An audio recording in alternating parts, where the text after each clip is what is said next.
หมดสงครามมันก็ถึงมาตอนสอนนี้ได้เจ้าหมูไว้ตอนเป็น13งานนะแต่13ในตัวเพียเสียงขาดกาเพียดเนาะเป็นก้าหอยกาเพียดเนี่ยก้าหอยกาเพียดในเสียงมันออกเสียงอื่นเห็นว่าด้วยเหมือนกันก้าหอยกาเพียดกอกก้าหอยกาเพียดแยกกอกก้าหอยกาเพียดแยกสำกอกก้าหอยกาเพียดสำนากอกก้าหอยกาเพียดสำเตกกอกก้าหอยกาเพียดแยกขึ้นกอกกอกกอกกอกกอกกอกกอกข้าวไว้กาเพียดขอข้าวไว้กาเพียดขอข้าวไว้กาเพียดสำคอข้าวไว้กาเพียดสำนับคอข้าวไว้กาเพียดสำใดคอข้าวไว้กาเพียดเป็นคอขอขอขอขอขอขอหน้าไว้กาเพียดหัวหน้าไว้กาเพียดยักหัว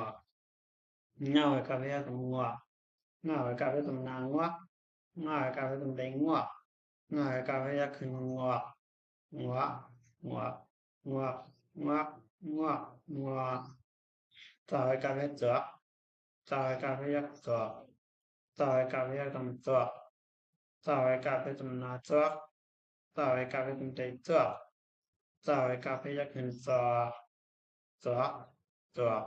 เจาะเจาะเจาะเจาะบอกอย่าบอกคำแล้วก็อ่านกันเนาะเอาไปการเรียกออกเอาไปการเรียกออกเอาไปการเรียกตำออกเอาไปการเรียกตำนาออกเอาไปการเรียกตำใจออกเอาไปการเรียกขึ้นออกออกออกออกออกออกออกเหมือนกันเพราะว่าปูหลงเนี่ยว่าการเรา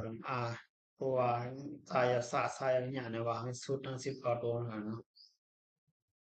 กำเนิดมาด้วยแค่พังมันแค่ว่ามันได้เป็นขอบขังเนาะขอบขังทองมันว่าเนาะขอบขัง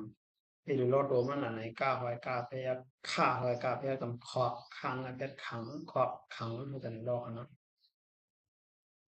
เพราะว่าในยามมาดูได้จนเขาอยู่มันตอนเขาอยู่มันก็มีหาเที่ยวกันเนาะอยากสังทัด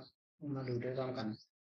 เจ้าไว้หน้าพยักจำจรข้าได้ด่างหน้าพยักจำคืนจรคืนได้ที่สองหน้าพยักจำโตนจรคืนโตนหมายกาพยักบอก